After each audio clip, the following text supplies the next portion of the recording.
Hello everyone. आज हम लोग क्वेश्चन नंबर 19 करने वाले हैं। Financial statement of partnership firm और final account of partnership firm. 12th Gujarat board chapter number 2 first part में है final accounts of partnership firm. उसमें एक एक्सरसाइज में सबसे लास्ट सब में ये क्वेश्चन नंबर 19 वो हम डिस्कस कर रहे हैं। इसमें कुछ ऐसे एडजस्टमेंट्स हैं जो बाकी किसी सम्स में नहीं है, या फिर हम ऐसा बोल सकते हैं एक इम्पोर्टेंट एडजस्टमेंट इसमें है, तो इसलिए हम ये सम डिस्कस कर रहे हैं। फॉर्मेट ऑलरेडी मैंने बना दिया है, पहले एक बार रीड कर लेते हैं क्या क्या एडजस्टमेंट्स हैं, क्या क्या इन्फॉर्मेशन हमें दी हुई है, एंड उसके बेसिस पे फिर हम अकाउंट्स बनाएंगे। चलिए स्टार्ट करते हैं। J and Praful are partners of a partnership firm sharing profit and loss in equal proportion. It means equal proportion में प्रॉफिट एंड लॉस को डिस्ट्रीब्यूट करेंगे 1:1 के रेशियो में। From the trial balance dated 31st March 2017 and additional information, prepare the financial statement of the firm. Trial balance आपको दिया हुआ है 31st मार्च 2017 का, और ऑन ट्रायल बैलेंस के बेसिस पे और एडजस्टमेंट के बेसिस पे हमें फाइनेंशियल स्टेटमेंट बनाने। सबसे पहले दिया हुआ है कैपिटल एंड ड्राइंग्स। हम क्या करेंगे, साथ साथ में लिखते जाएंगे कि कौन सी चीज कहाँ पे आती है। तो कैपिटल और ड्राइंग्स की अगर हम बात करते हैं, और करंट अकाउंट भी आप देखोगे तो यहाँ पे अलग से दिया हुआ है। तो कैपिटल अकाउंट जो है, क्रेडिट बैलेंस जो दिया हुआ है वो आपका कैपिटल हो जाएगा। तो वो एक तरीके से हम ऐसा बोल सकते हैं कि उसको हम कैपिटल अकाउंट में ट्रांसफर कर देंगे। ड्रॉइंग्स यहाँ पे डेबिट साइड में दिया हुआ है दोनों का, तो जो ड्रॉइंग्स होगा, अगर आप करंट अकाउंट बना रहे हो तो करंट अकाउंट में ड्रॉइंग्स जो होगा वो हम ट्रांसफर कर देंगे, और अगर कैपिटल अकाउंट ये बना रहे होते तो हम कैपिटल अकाउंट में ट्रांसफर कर देते। बट यहाँ पे करंट अकाउंट दिया हुआ, इट मींस यहाँ पे फिक्स कैपिटल मेथड फॉलो कर रहा है पार्टनरशिप फर्म। सो जो ड्रॉइंग्स का अमाउंट होगा वो करंट अकाउंट में ट्रांसफर कर देंगे। फिर आपको करंट अकाउंट का बैलेंस दिया हुआ है, वो तो हम करंट अकाउंट में ही ट्रांसफर कर देंगे। गुड्स स्टॉक 1416 का गुड्स स्टॉक दिया हुआ, इट मींस ओपनिंग स्टॉक हो गया। ओपनिंग स्टॉक हो गया तो ट्रेडिंग अकाउंट में हम इसको डेबिट साइड में दिखा देंगे। परचेज एंड सेल, डेबिट में जो दिया होगा वो परचेज होगा, क्रेडिट में जो दिया होगा वो सेल्स होगा। दोनों ही चीज ट्रेडिंग अकाउंट में चला जाएगा।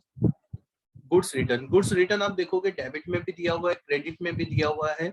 जो गुड्स रिटर्न आपको डेबिट में दिया होगा वो क्या होगा सर, वो सेल्स रिटर्न होगा। सर सेल्स रिटर्न कैसे, बिकॉज हमें पता है सेल्स क्रेडिट होता है और सेल्स रिटर्न डेबिट होता है। तो गुड्स रिटर्न लिखा हुआ है तो जो डेबिट में लिखा हुआ है वो सेल्स रिटर्न हो गया, और उसी तरीके से परचेज रिटर्न जो होता है वो क्रेडिट होता है। तो जो क्रेडिट साइड में दिया होगा वो होगा परचेज रिटर्न। तो यहाँ पे ये ट्रेडिंग अकाउंट में हम उसको ट्रांसफर कर देंगे। कैश एंड बैंक बैलेंस आपको दिया हुआ है, डेबिट में दिया हुआ है वो असेट साइड में आ जाएगा, क्रेडिट में दिया हुआ है वो बैंक ओवरड्राफ्ट हो जाएगा। इट मींस बैलेंस शीट में लायबिलिटी साइड में हम उसको दिखा देंगे, तो बैलेंस शीट में ये जाएगा। बिल्स दिया हुआ है, डेबिट में दिया हुआ है बिल रिसीवेबल होगा, क्रेडिट में दिया हुआ है बिल्स पेबल होगा। तो इसको भी हम बैलेंस शीट में एक को असेट में और एक को लायबिलिटीज में दिखा देंगे। रेंट, और उसके ब्रैकेट में कुछ लिखा हुआ है अप टू फेब 2017 22,000 का रेंट है। इट मींस ये जो रेंट आपको दिया हुआ है ये 11 मंथ्स का ही है, बिकॉज हमारा फाइनेंशियल ईयर एंड हो रहा है 31 मार्च 2017 को, और यहाँ पे फेब 2017 तक का ही रेंट आपको दिया हुआ, इट मींस 11 मंथ का रेंट है। सो 1 मंथ क्या हो जाएगा, आउटस्टैंडिंग हो जाएगा, उसका एडजस्टमेंट हम करेंगे। तो यहाँ पे एक बार के लिए हम लिख देते हैं कि यहाँ पे प्रॉफिट एंड लॉस अकाउंट में हम उसको ट्रांसफर कर देंगे। अभी केवल हम ये देख रहे हैं कि कौन सी चीज कहाँ पे जाएगी। एडजस्टमेंट, इससे रिलेटेड कोई एडजस्टमेंट भी हो नीचे हो सकते हैं, वो सारे एडजस्टमेंट्स हम करेंगे, लेकिन एक बेसिक ट्रायल बैलेंस को देख के हम ये देख रहे हैं कि कौन सी चीज हमें कहाँ पे बेचनी है। बिल्डिंग की अगर बात करेंगे तो बिल्डिंग जो है वो आपका बैलेंस शीट में चला जाएगा। Current year depreciation on building is given. अगर ट्रायल बैलेंस में बिल्डिंग दिया हुआ है एक ही इफेक्ट आएगा, और एक इफेक्ट आएगा प्रॉफिट एंड लॉस अकाउंट में। अगर एडजस्टमेंट में डेप्रिसिएशन दिया होता है, अगर एडजस्टमेंट में डेप्रिसिएशन ऑन बिल्डिंग दिया होता है तो फिर हम उसको बिल्डिंग में से भी माइनस करते और प्रॉफिट एंड लॉस अकाउंट में भी दिखाते। तो यहाँ पे एक ही एडजस्टमेंट करना है, बिकॉज ये ट्रायल बैलेंस में दिया हुआ है। सो प्रॉफिट एंड लॉस में हम उसको ट्रांसफर कर देंगे। फ्रेट, ये आपका ट्रेडिंग अकाउंट में आ जाएगा। Furniture balance sheet, sale of furniture, यहाँ पे फर्नीचर जो हम लिखेंगे उस फर्नीचर में से माइनस कर दिया जाएगा जितना भी हमने सेल किया है, बिकॉज ये सेल ऑफ फर्नीचर हुआ है 14,600 का, तो वो हम माइनस कर देंगे। 1/4/2016 को सेल हुआ। ये डेट इसलिए दी हुई है कि आप डेप्रिसिएशन देख सको कि किस तरीके से आपको डेप्री लगाना है। Debtors and creditors, debtors and creditors की अगर हम बात करेंगे तो ये भी बैलेंस शीट में चला जाएगा। जो डेबिट में होगा वो डेटर्स होंगे, जो क्रेडिट में होगा वो क्रेडिटर्स होंगे। सैलरी दिया हुआ, सैलरी भी प्रॉफिट एंड लॉस अकाउंट में ट्रांसफर हो जाएगा। एडजस्टमेंट हम देख लेंगे जो भी एडजस्टमेंट होंगे। इंश्योरेंस प्रीमियम, इंश्योरेंस प्रीमियम भी प्रॉफिट एंड लॉस अकाउंट में ट्रांसफर हो जाएगा, including 3600 for the year ending on 36/2017। 3600 का कुछ एनुअली हमने प्रीमियम पे किया है जो कि 30/6/2017 तक है। हम फाइनेंशियल ईयर कब बना रहे हैं? 31 मार्च 2017 को। इसका मतलब सर ये हो गया कि यहाँ पे कुछ एडवांस पेमेंट हमने ये कर दिया है, it is called prepaid expense, so उसका एडजस्टमेंट हम करेंगे। बैड डेब्ट एंड बैड डेब्ट रिजर्व, इसका भी वर्किंग करेंगे। बैड डेब्ट रिजर्व का जो आप वर्किंग करते हो, ये सारे एडजस्टमेंट ऑलरेडी आपने डिस्कस ये पढ़े भी होंगे बाकी सब सम्स में, ठीक है, ये नॉर्मल से है। लोन ऑफ परफुल फ्रॉम 1/10/2016, ये पार्टनर का लोन है। 1/10/2016 को हमने लिया था, 20,000 का लोन है, तो ये बैलेंस शीट में लायबिलिटी साइड में चला जाएगा। इंटरेस्ट हम इस पे कैलकुलेट करेंगे जो भी डेट दिया हो उस डेट के बेसिस पे। वेजेस, ये वेजेस दिया हुआ है यहाँ पे, और वेजेस आपका होगा ट्रेडिंग अकाउंट में। डिस्काउंट, डिस्काउंट डेबिट में भी दिया हुआ है, डिस्काउंट अलाउड हो जाएगा, क्रेडिट में डिस्काउंट रिसिव्ड हो जाएगा, दोनों ही प्रॉफिट एंड लॉस अकाउंट में हम ट्रांसफर कर देंगे। ट्रेडिंग एक्सपेंस, ट्रेडिंग एक्सपेंस हमें पता है प्रॉफिट एंड लॉस अकाउंट में जाता है, तो ट्रेडिंग एक्सपेंस को भी हम प्रॉफिट एंड लॉस अकाउंट में ट्रांसफर कर देंगे। एडवर्टाइजमेंट एक्सपेंस, ये भी हमें पता है प्रॉफिट एंड लॉस अकाउंट में जाएगा, तो उसको भी प्रॉफिट एंड लॉस अकाउंट में दिखा देंगे।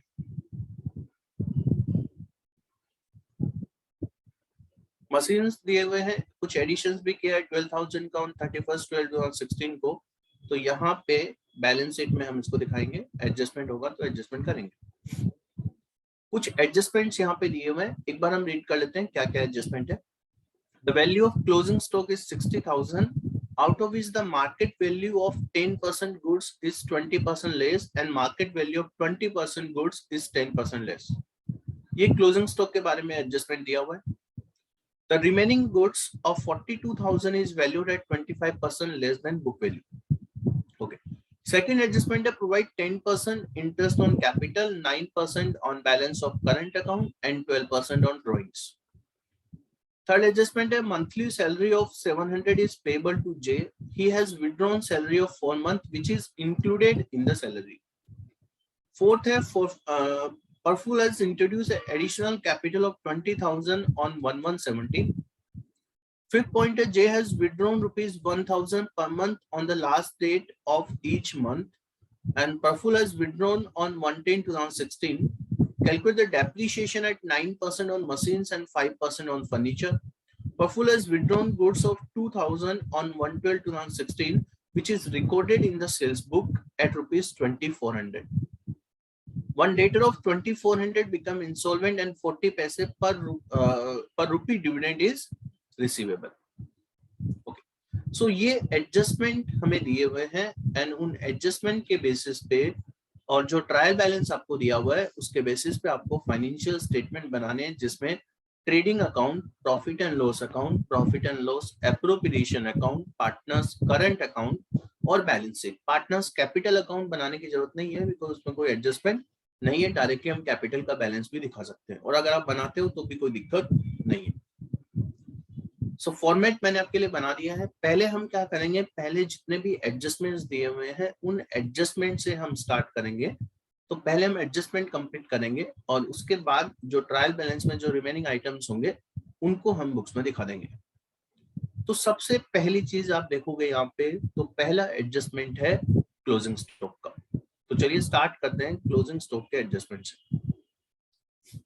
उन्होंने बोला था value of closing stock is 60,000, out of which the value of 10% goods is 20% less and the market value of 20% goods is 10% less.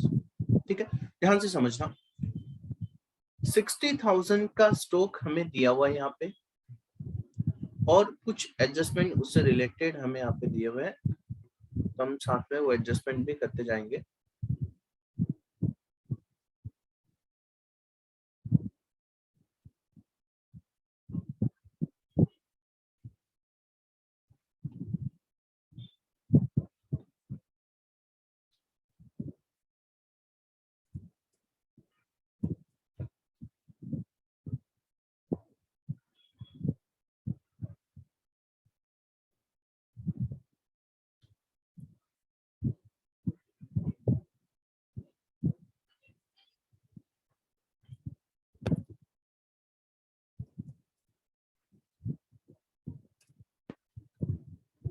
चलिए,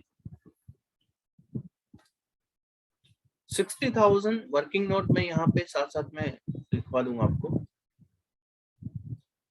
क्लोजिंग स्टॉक का जो वैल्यू आपको दिया हुआ है वो 60,000 है, तो यहाँ पे क्लोजिंग स्टॉक हम लिख देंगे 60,000 का।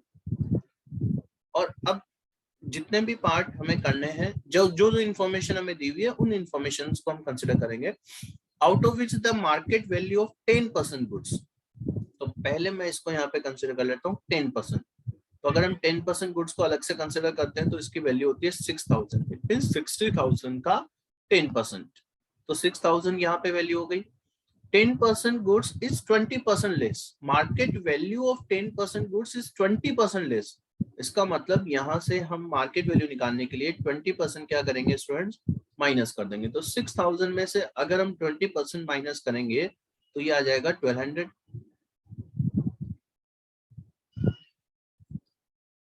ये यहाँ से माइनस कर देंगे तो ये आ जाएगा 4800। सो हम ऐसा बोल सकते हैं कि 10% गुड्स का मार्केट वैल्यू जो है वो 4800 है। हमें पता है कि क्लोजिंग स्टॉक में cost of market price which ever is lower जो होता है वो हम कंसिडर करते हैं। तो यहाँ पे हम 4800 कम है और कॉस्ट 6000 का, मार्केट प्राइस 4800 है, तो हम 4800 यहाँ पे कंसिडर करेंगे। उसके बाद दिया हुआ है the market value of 20% goods, तो हम दूसरा पार्ट यहाँ पे कर लेंगे 20% का। तो 6,000 का 20% अगर हम करते हैं तो ये आता है 12,000। उन्होंने बोला कि the market value of 20% goods is 10% less. It means यहां से मार्केट वैल्यू 10% कम है, तो 10% हम माइनस कर देंगे, और 12,000 का 10% कितना होगा, 1200। तो ये माइनस कर देंगे तो ये आ जाएगा 10,800। सो 10,800 हमारा 20% गुड्स है, उसके मार्केट वैल्यू आई, कॉस्ट प्राइस उसकी 12,000 है, तो दोनों में से जो भी कम होगा वो हम कंसिडर करेंगे। इट मींस 10,800 जो होगा वो हम कंसिडर करेंगे। उसके बाद उन्होंने बोला द रिमेनिंग गुड्स ऑफ 42,000। आप देख सकते हो यहाँ पे रिमेनिंग गुड्स कितना बचा, 20% यहाँ पे आ चुका है, 10% यहाँ पे, मतलब 30% तो आ चुका है, तो 70% बचा, और 70% आप करके देखोगे तो उसकी वैल्यू 42,000 ही आएगी, जो कि उन्होंने भी दी हुई है। नहीं दी होती अगर केवल ऐसा बोला था रिमेनिंग गुड्स, तो भी हम उसको 42,000 का कॉस्ट ही कंसिडर करते, बिकॉज हमें पता है कि 10% हमने यहाँ पे ले लिया और 20% हमने यहाँ पे ले लिया। तो उन्होंने लिखा है कि 42,000 का जो स्टॉक है is valued at 25% less than book value. It means यहाँ पे भी ये बुक वैल्यू दी हुई है, उसमें 25% जो होगा वो कम करना पड़ेगा। तो 42,000 का 20% हमें कैलकुलेट करना पड़ेगा। 42,000 का 20% कितना होता है, कैलकुलेट कर लो।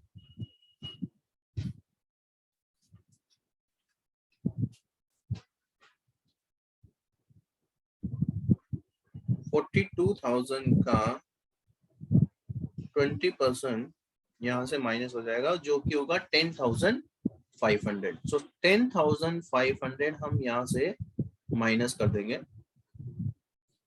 तो ये आपका आएगा 31,500। सो यहाँ पे भी मार्केट वैल्यू कम है, तीनों की मार्केट वैल्यू आप देखोगे तीनों ही केस में मार्केट वैल्यू कम है तीनों की, तो मार्केट वैल्यू जितना भी होगा उसको हम टोटल कर लेंगे और यहाँ पे कंसिडर कर लेंगे क्लोजिंग स्टॉक की वैल्यू। सो 4800 प्लस 10,800 प्लस 31,500, तीनों को प्लस कर देंगे। 4800 प्लस 10,800 प्लस 31,500, ये आएगा स्टूडेंट्स 47,100। सो 47,100 हम यहाँ पे लिख देंगे। This is the value of closing stock. Okay, this is your first adjustment. Closing stock कहाँ पे आता है सर? दो इफेक्ट क्लोजिंग स्टॉक के आते हैं, एक आएगा आपका ट्रेडिंग अकाउंट में और दूसरा बैलेंस शीट के असेट साइड में। तो हम ट्रेडिंग अकाउंट में आ जाते हैं और ट्रेडिंग अकाउंट में वो एडजस्टमेंट यहाँ पे लिख देंगे।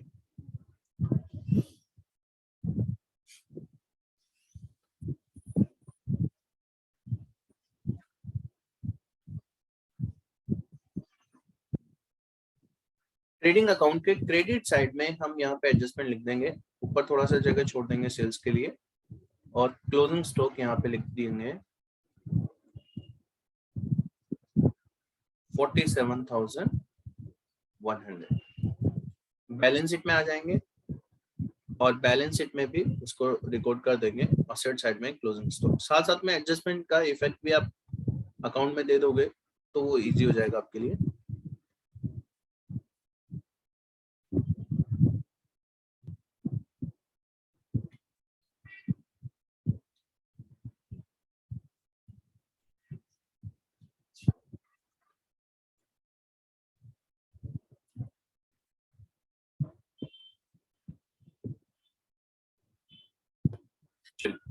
सो बैलेंस शीट में भी हम लिख देंगे क्लोजिंग स्टॉक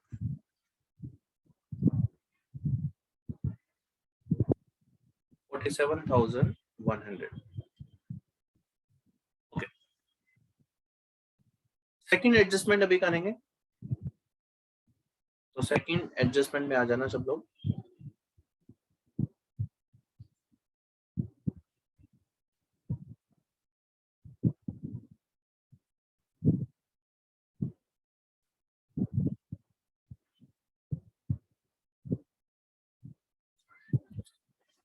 आप अपने टेक्स्ट बुक में भी देख सकते हो, अगर यहाँ पे आपको प्रॉपर्ली नहीं दिख रहा होगा तो आप टेक्स्ट बुक में भी देख सकते हो। Provide 10% interest on capital, 9% on balance of current account and 12% on drawings. ठीक है, यहाँ पे क्या होगा कि जो भी ड्रॉइंग्स है उस पे हमें इंटरेस्ट कैलकुलेट करना है, और जो भी इंटरेस्ट ऑन कैपिटल है उस पे इंटरेस्ट कैलकुलेट करना है, 9% ऑन बैलेंस। ये सेकंड जो एडजस्टमेंट है स्टूडेंट बाद में हम करेंगे। क्यों बाद में करेंगे सर? यहाँ पे आप देखोगे केवल आपको रेट ऑफ इंटरेस्ट दिया हुआ है। अब उससे क्या होता है कि हो सकता है कि कैपिटल से रिलेटेड या करंट अकाउंट से रिलेटेड या फिर ड्राइंग से रिलेटेड कुछ एडजस्टमेंट होंगे, तो उन एडजस्टमेंट को कंसीडर करके हम उस पे इंटरेस्ट ऑन कैपिटल या इंटरेस्ट ऑन ड्राइंग्स कैलकुलेट करेंगे। तो पहले हम ये परसेंटेज लगा के कैलकुलेट नहीं कर सकते, बिकॉज फिर आपको दोबारा से कैलकुलेट करना पड़ेगा। तो इसलिए सेकंड एडजस्टमेंट में केवल परसेंटेज दिए हुए हैं, तो जब भी हम लास्ट में सारे एडजस्टमेंट कर लेंगे उसके बाद ये एडजस्टमेंट करेंगे ताकि वो परसेंटेज हम इजीली कैलकुलेट कर सके। पॉइंट नंबर 3 इंपॉर्टेंट है। पॉइंट नंबर 3 देखना, monthly salary of 700 is payable to J, he has withdrawn the salary of 4 month which is included in the salary. सबसे पहली चीज आप देखोगे सैलरी आपको ट्रायल बैलेंस में कितनी दी हुई है वो देखना। यहाँ पे आप देखना सैलरी दी हुई है आपको 20,000 की। उन्होंने बोला है कि 20,000 की जो सैलरी है उसमें कुछ सैलरी जो हम किसी पार्टनर को दे रहे हैं वो इंक्लूड है। कितना सैलरी इंक्लूड है? मंथली उसको हम 700 की सैलरी दे रहे हैं, लेकिन उन्होंने बोला ही has withdrawn the salary of 4 months which is included in the salary, which is included in the salary। इसका मतलब सर सैलरी में से हमें माइनस करना पड़ेगा। कितना माइनस करना पड़ेगा? देखो हम क्या करेंगे, ट्रेडिंग अकाउंट में आएंगे, ये sorry profit and loss account में आएंगे। प्रॉफिट एंड लॉस अकाउंट में यहाँ पे लिखेंगे टू सैलरी 20,000 का, और उसमें से माइनस कर देंगे पार्टनर की सैलरी। कितना सर इसमें इंक्लूड होगा? 700 हम उसको पर मंथ दे रहे हैं, जितना उसने विड्रॉ किया उतना सैलरी में इंक्लूड है। यहाँ पे उन्होंने बोला है withdrawn salary of 4 months which is included in the salary, जिसको हमने सैलरी में इंक्लूड कर लिया था। तो 4 मंथ का सैलरी यहाँ पे इंक्लूड होगा। सो 700 इंटू 4 हम कर देंगे यहाँ पे, सो ये आ जाएगा 2800, और 2800 जो होगा वो यहाँ से माइनस हो जाएगा। माइनस कर दो 2800 कितना होगा? 20,000 में से 2800 हम माइनस कर देंगे, और जो भी वैल्यू आएगी वो वैल्यू हम यहाँ पे दिखा देंगे 17,200। सो 17,200 हम यहाँ पे दिखा देंगे 20,000 में से 2800 माइनस करके। ओके। उसके बाद सर दूसरा एडजस्टमेंट इसका क्या होगा, देखो एक सिंपल सी चीज है, जब भी हम किसी पार्टनर को सैलरी दे रहे हैं तो हम उसको कहाँ पे दिखाएंगे, हम उसको दिखाएंगे profit and loss appropriation account के डेबिट साइड में। तो प्रॉफिट एंड लॉस अकाउंट के डेबिट साइड में हम यहाँ पे सैलरी लिखेंगे और उसको यहाँ पे दिखाएंगे। जितनी भी सैलरी आप उसको दे रहे हो वो पूरा का पूरा अमाउंट यहाँ पे हम दिखाते हैं, वो याद रखना, profit and loss appropriation account में। तो profit and loss appropriation account में आ जाएंगे और यहाँ पे डेबिट साइड में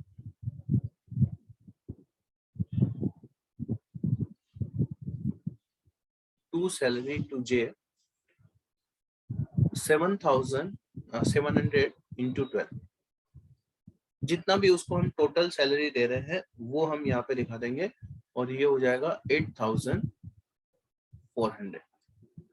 तो सैलरी का जो अमाउंट है वो हमने यहाँ पे दिखा दिया 8,400, 700 इंटू 12। ओके, तो ये प्रॉफिट एंड लॉस अकाउंट के डेबिट साइड में हमने इसको रिकॉर्ड कर दिया। उन्होंने बोला है कि 2,400 का जो है वो ड्रॉइंग्स भी हुआ है, सॉरी 2,800 का, ठीक है। तो वो आप क्या करोगे, पार्टनर्स करंट अकाउंट में अलग से भी दिखा सकते हो और ड्रॉइंग्स में भी ऐड कर सकते हो, कोई दिक्कत नहीं है। तो यहाँ पे मैं एक बार लिख देता हूँ, ड्रॉइंग्स या फिर सैलरी विथड्रॉन, ऐसा भी आप लिख सकते हो, चलेगा, कोई दिक्कत नहीं है।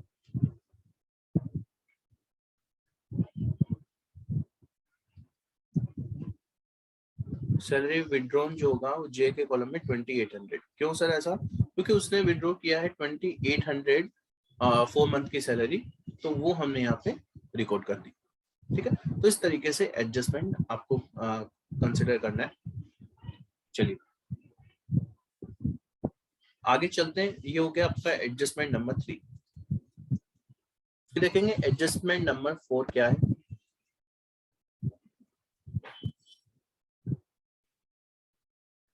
एडजस्टमेंट नंबर 4 में ऐसा बोला है कि प्रफुल्ल जो है उसने एडिशनल कैपिटल इंट्रोड्यूस किया है 20,000 का ऑन 1/1/17। तो 20,000 का एडिशनल कैपिटल इंट्रोड्यूस किया है। यहाँ पे आप देखोगे कैपिटल बैलेंस दिया हुआ है। ध्यान रखना स्टूडेंट्स, उन्होंने ये नहीं बोला है कि ये जो कैपिटल का बैलेंस है ये 20,000 1,40,000 है टोटल।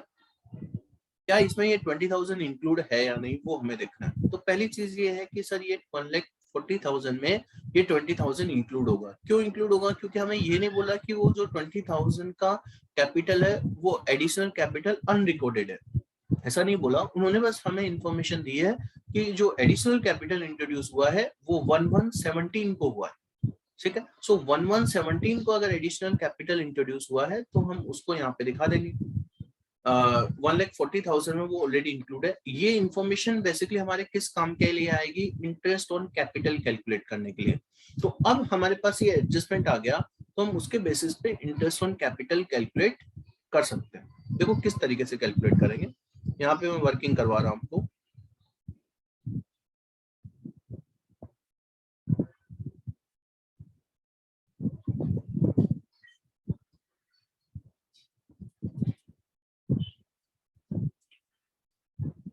यहाँ पे आप देखोगे तो जे का जो कैपिटल है वो 1 लाख का दिया हुआ है और इंटरेस्ट ऑन कैपिटल हमें 10% कैलकुलेट करना है। सो इस पे तो हम डायरेक्टली 10% कैलकुलेट कर लेंगे। So it will be 10,000। और प्रफुल्ल का हम देखेंगे 1,40,000 का बैलेंस है, लेकिन हम उस पर डायरेक्टली कैलकुलेट नहीं करेंगे। पहले तो जो 1,20,000 है, 1,20,000 कैसे आया सर, 140 में से 20,000 माइनस कर दो, क्योंकि वो 20,000 हमने एडिशनल कैपिटल इंट्रोड्यूस किया है वो उसमें इंक्लूड होगा। तो एक बार उसको हमने अलग कर दिया और बाकी का कितना बचेगा 120।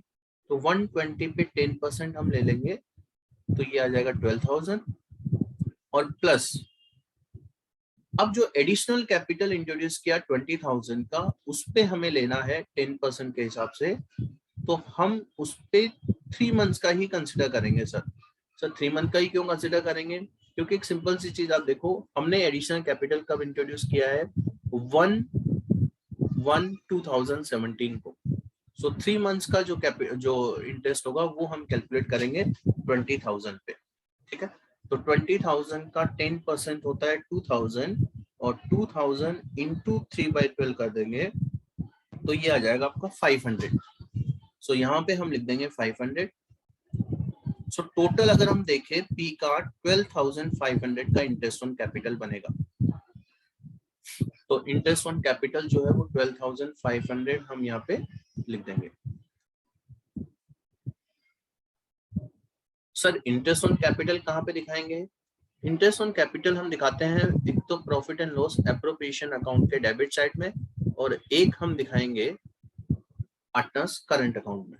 तो सबसे पहले यहाँ पे हम लिख देंगे इंटरेस्ट ऑन कैपिटल।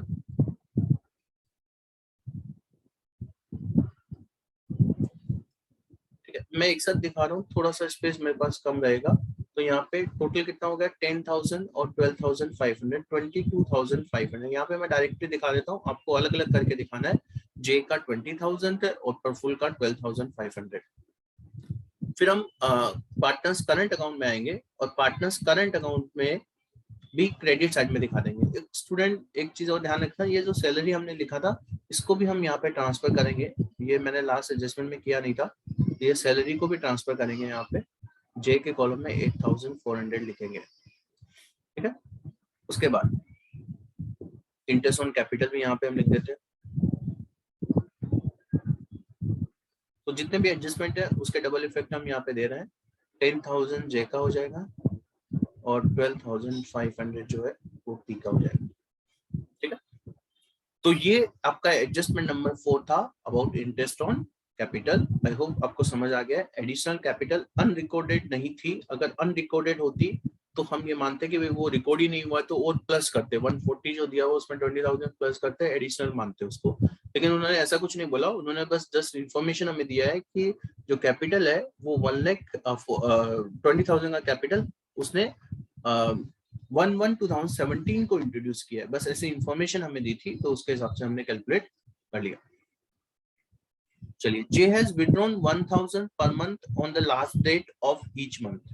ठीक है, जे ने विड्रॉ किया है 1,000 रुपीज। ठीक है, तो यहाँ पे ड्रॉइंग्स हो गया उसका 12,000 का। अभी हम क्या करेंगे, इंटरेस्ट ऑन ड्रॉइंग्स बाद में कैलकुलेट करेंगे, बिकॉज एक एडजस्टमेंट और यहाँ पे दिया हुआ है उससे रिलेटेड। तो हम यहाँ पे ड्रॉइंग्स डायरेक्टली दिखा देते हैं 12,000 का पहले तो। ठीक है, वो 1,000 विड्रॉ कर रहा है, उसका इंटरेस्ट हम कैलकुलेट कर लेंगे एक साथ जब इंटरेस्ट ऑन ड्रॉइंग्स कैलकुलेट करेंगे तब। तो ड्रॉइंग्स हो गया 12,000 का, बिकॉज हर महीने वो 1,000 विड्रॉ कर रहा है। ठीक है, नेक्स्ट एडजस्टमेंट देखेंगे। Depreciation 9% on machine and 5% on furniture. Okay, so depreciation अब हमें कैलकुलेट करना है। तो डेप्रिसिएशन कितना होगा वो भी एक इंपॉर्टेंट फैक्टर है यहाँ के लिए, मतलब इस सम के लिए। यहाँ पे आप देखो बैलेंस शीट में ये ट्रायल बैलेंस में आ जाओ। ट्रायल बैलेंस में स्टूडेंट देखो फर्नीचर कितने का दिया हुआ है। फर्नीचर दिया हुआ है 84,600 का, और उसमें से 14,600 का हमने बेच दिया। कब बेचा सर? 1/4/2016 को ही बेच दिया। ध्यान से समझना स्टूडेंट्स, 84,600 का फर्नीचर हमारे पास था जिसमें से हमने 14,600 का फर्नीचर बेच दिया, और जो बेचने की डेट है वो 1/4/2016 है। तो सर करंट ईयर में जब हम डेप्री लगाएंगे फर्नीचर पे तो कितने पे लगेगा? क्या 4800 84,600 पे लगेगा, या 14,600 माइनस करके जो अमाउंट आएगी उस पे लगेगा? तो आपको ध्यान रखना है कि 4,600 पे डेप्री नहीं लगेगा करंट ईयर में। क्यों नहीं लगेगा? क्योंकि ये हमने 1/4/2016 को ही सेल कर दिया, मतलब स्टार्टिंग ऑफ द ईयर। तो इस करंट ईयर में उस पर डेप्रिसिएशन लगाने की जरूरत नहीं है। तो हम क्या करेंगे, 84,600 में से माइनस कर देंगे 14,600, और जो अमाउंट आएगी उस पे हम डेप्री लगाएंगे। और फर्नीचर पे डेप्रिसिएशन आपको लगाना है 5% का। ठीक है, तो हम यहाँ पे वर्किंग कर देते हैं इसका वर्किंग नोट नंबर 3। फर्नीचर पे जो डेप्री हम लगाएंगे 84,600 माइनस 14,600, तो ये आएगा आपका 70,000, और 70,000 पे पूरे साल का डेप्री लग जाएगा 5% के हिसाब से, that will be 3,500। So this will be the depreciation on furniture. So profit and loss account में आएंगे, और प्रॉफिट एंड लॉस अकाउंट में हम दिखा देंगे टू डेप्रिसिएशन ऑन फर्नीचर 3,500। सो 3500 का डेप्री हमने लगा दिया। सर बैलेंस शीट में क्या इफेक्ट आएगा? बैलेंस शीट में फर्नीचर लिखेंगे तो कितने से लिखा जाएगा? 75,000 का फर्नीचर बचा है, 14,600 का बेच दिया, वो माइनस कर देंगे और 70,000 में से 3500 जो डेप्री है वो माइनस करके जो अमाउंट आएगी उसको हम बैलेंस शीट में दिखा देंगे। तो बैलेंस शीट में आ जाते हैं असेट साइड में।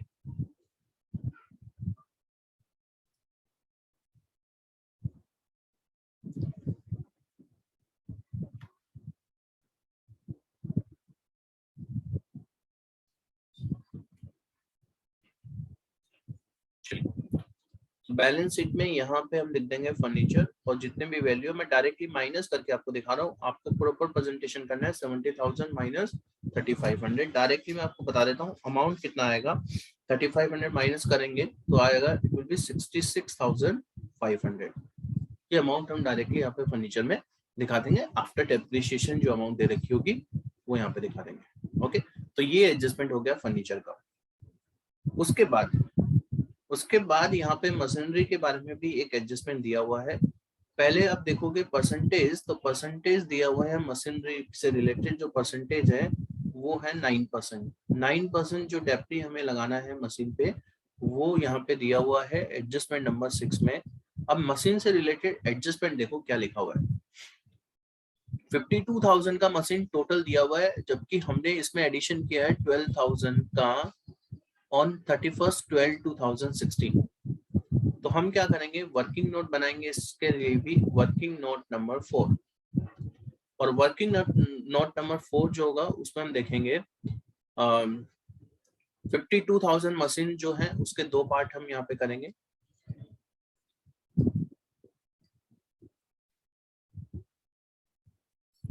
$12,000 एंड जो रिमेनिंग बचेगा 40,000।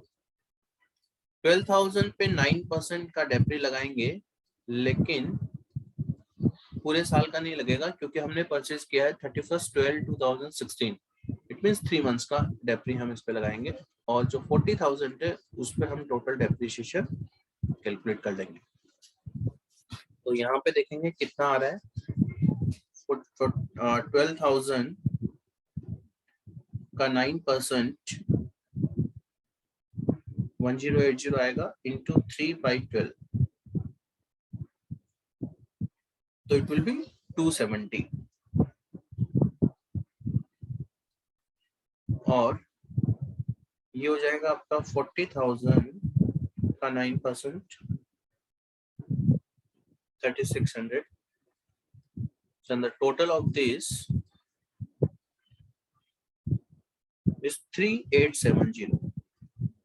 So 3,870 will be the depreciation on machine. तो हम क्या करेंगे, इसको भी वहीं पे जहाँ पे फर्नीचर का एडजस्टमेंट हमने किया था वैसा ही एडजस्टमेंट यहाँ पे कर देंगे। एक तो प्रॉफिट एंड लॉस अकाउंट में दिखा देंगे।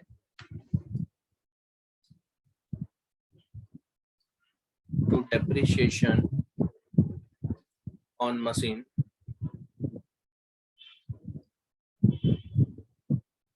3,870, and the second adjustment is on the balance sheet asset side.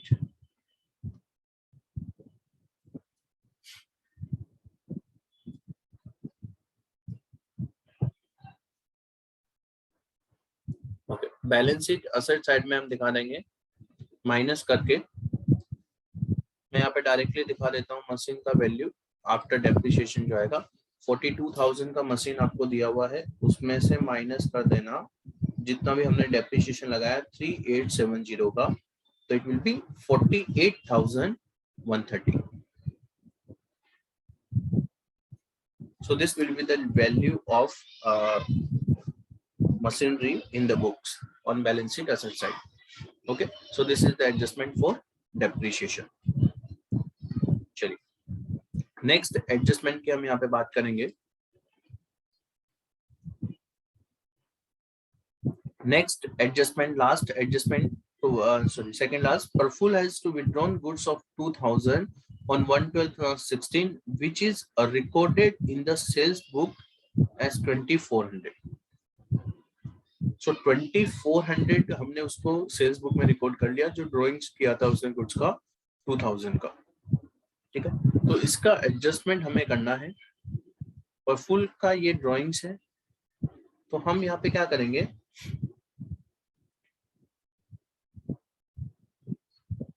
$2400 हमने सेल्स में उसको रिकॉर्ड किया था, तो सेल्स में से माइनस करना पड़ेगा, पहली चीज तो ये हो गई। ठीक है, और साथ साथ में डेटर में से भी माइनस होगा, क्योंकि सेल्स हमने डेटर्स टू सेल कर दिया होगा 2400 से, तो डेटर में से भी 2400 माइनस करना पड़ेगा और सेल्स में से भी 2400 माइनस करना पड़ेगा। और 2000 का गुड्स हमने विड्रॉ किया है, तो 2000 गुड्स में माइनस हो जाएगा, मतलब परचेज में माइनस हो जाएगा, और दूसरा इफेक्ट आएगा ड्रॉइंग्स में जो होगा वो 2000 प्लस हो जाएगा। ये तो सिंपल एडजस्टमेंट है जो हम ऑलरेडी करते आए हैं। ठीक है, तो इसका एडजस्टमेंट हम यहाँ पे कर देते हैं। परचेज का अमाउंट अभी हम लिखेंगे नहीं, जो बाद में हम एडजस्टमेंट करते जाएंगे, जो जो अमाउंट दिया हुआ एक बार यहाँ पे लिख देते हैं। परचेज जो है वो होगा और इसमें से माइनस होगा ड्रॉइंग्स जो है 2000 का। और भी कोई एडजस्टमेंट इसमें हो सकते हैं, वो हम ऊपर देख लेंगे जब ट्राई बैलेंस देखेंगे तब। यहाँ पे सेल्स में से माइनस करना है 2400। तो एक बार मैं यहाँ पे लिख के छोड़ देता हूँ, ताकि अपन क्या होगा उस चीज को भूलेंगे नहीं। ऐसे लिख के छोड़ देंगे तो उस चीज का बेनिफिट ये होता है कि हम जब डायरेक्टली फिर ट्रायल बैलेंस में तो क्या करना, अपने को कॉपी पेस्ट करना रहेगा, तो डायरेक्टली अमाउंट हम ट्रांसफर कर सकते हैं। लेकिन एडजस्टमेंट सारे हो जाएंगे तो एक बर्डन आपके लिए ये कंप्लीट हो जाता है, फिर तो फटाफट हो जाएगा। ठीक है, सो 2400 सेल्स में से माइनस हो जाएगा और उसके बाद ड्रॉइंग्स में प्लस हो जाएगा। तो ड्रॉइंग्स यहाँ पे आप देखोगे 16,000 फुल का दिया हुआ है, या तो अलग से दिखा सकते हो, प्लस करके भी दिखा सकते हो, कोई दिक्कत नहीं है। सो 16,000 का ड्रॉइंग्स है, 16,000 plus 2,000 means it will be 18,000। यहाँ पे मैं दिखा देता हूँ 18,000 उसको इंक्लूड करके। ओके, चलिए उसके बाद परचेज में से माइनस कर दिया, सेल्स में से माइनस कर दिया, डेटर्स में भी माइनस कर देंगे हम। डेटर्स बैलेंस शीट में जब लिखेंगे तो उसमें से माइनस हो जाएगा। कुछ बेड डेप्ट का प्रोविजन भी उसमें होगा, तो वो भी हम कंसिडर कर लेंगे। एक बार मैं यहाँ पे लिख के छोड़ देता हूँ, डेटर्स में से माइनस करना है 2400, वो चीज आपको याद होनी चाहिए। ठीक है, बस इतना हम लिख के छोड़ देते हैं, आगे जब डेटर का बैलेंस करेंगे तब इसको हम कंप्लीट कर लेंगे। चलिए, नेक्स्ट एडजस्टमेंट है, one debtor of 2400 become insolvent and 40 पैसा पर रुपी डिविडेंड इज रिसीवेबल। ठीक है, एक डेटर जो है 2400 का वो इंसॉल्वेंट हो गया है और उससे हमें 40 पैसा पर रुपी ही मिलेगा, मतलब ये बैड डेप्ट हो गया, एक तरीके से हम ऐसा बोल सकते हैं बैड डेप्ट हो गया। तो इसका एडजस्टमेंट हम यहाँ पे करेंगे। तो यहाँ पे आप देख सकते हो कि वो 2400 का डेटा जो था वो इंसॉल्वेंट हो गया है और 40 पैसा पर रुपी वहां पे हमें उससे रिसीवेबल है, मतलब मिलने वाला है। तो जो भी रिमेनिंग अमाउंट होगा वो हमारे लिए क्या हो गया, बैड डेप्ट हो गया। हम उसको डायरेक्टली बैड डेप्ट मान लेंगे, 60% जितना 2400 का 60% नया बैड डेप्ट हो गया। तो उसके लिए वर्किंग हम करते हैं, बैड डेप्ट ओल्ड प्लस बैड डेप्ट new plus BDR new minus BDR old. तो जो भी एडजस्टमेंट होंगे जो ट्रायल बैलेंस में दिए हुए हैं, ओल्ड एडजस्टमेंट जो भी होंगे ट्रायल बैलेंस में जो दिया हुआ है उसको हम ओल्ड बोलेंगे, और जो एडजस्टमेंट में दिया हुआ है उसको हम न्यू बोलेंगे। तो उसके हिसाब से हम एडजस्टमेंट कर देंगे, वो हम लास्ट में सब साथ में ही उसको कैलकुलेट कर लेंगे। अब यहाँ पे एक इम्पोर्टेंट एडजस्टमेंट जो होता है वो करंट इंटरेस्ट ऑन ड्रॉइंग्स की हम बात कर लेते हैं, बिकॉज वो यहाँ पे एक इम्पोर्टेंट एडजस्टमेंट है, इंटरेस्ट ऑन ड्रॉइंग्स।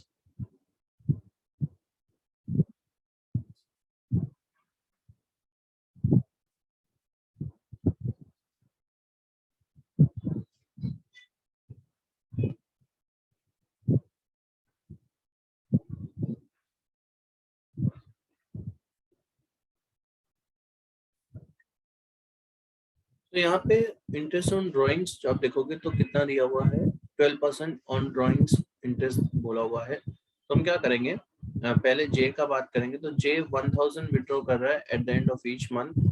सो हमें पता है फॉर्मूला क्या होता है, वो फॉर्मूला हम यहाँ पे अप्लाई कर देंगे इंटू 5.5। उसको हम डिटेल में डिस्कस नहीं कर रहे, फर्स्ट चैप्टर में आपने पढ़ा होगा। Eight the end of each month होता है तो 5.5 से मल्टीप्लाई करते हैं, तो ये आ जाएगा आपका 660। और उसका ड्रॉइंग्स के अमाउंट की अगर हम बात करेंगे पर फुल की, तो वो हमें कैलकुलेट करना पड़ेगा 16,000 उसका ड्राइंग्स का अमाउंट हमें दिया हुआ है ट्रायल बैलेंस में। तो 16,000 इंटू यहाँ पे डेट भी दी हुई है 1/10/16 को फुल विड्रॉ करता है, तो 12/100 इंटू 6/12 मतलब 6 मंथ का डेप्टी हम उस पर निकालेंगे। सो 16,000 into 12/100 into 6/12, so it will be 960। तो 960 हो जाएगा। फिर आप देखोगे तो उसने 2000 का गुड्स भी विड्रॉ किया था ऑन 1/12/2016 को, तो उस पर भी हमें इंटरेस्ट कैलकुलेट करना पड़ेगा। बट कितने मंथ्स का कैलकुलेट करेंगे सर? 4 मंथ्स का, बिकॉज 1/12/2016 को विड्रॉ हुआ है, तो इसको 4/12 से हम मल्टीप्लाई कर देंगे। सो 2000 इंटू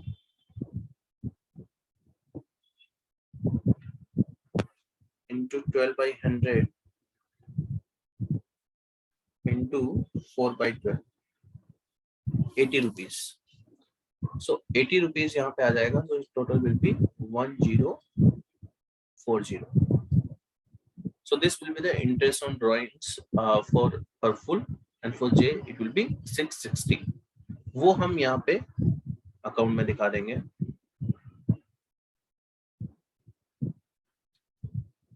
तो एक तो profit and loss appropriation account में चला जाएगा, और दूसरा आपका चला जाएगा पार्टनर्स करंट अकाउंट में।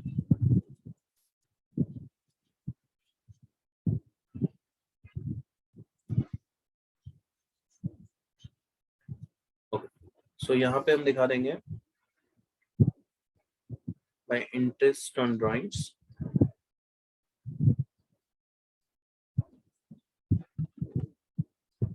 जियो का फुल 660 और 1040, सो टोटल विल बी 1700। और यहाँ पे भी आ जाएगा इंटरेस्ट ऑन ड्राइंग्स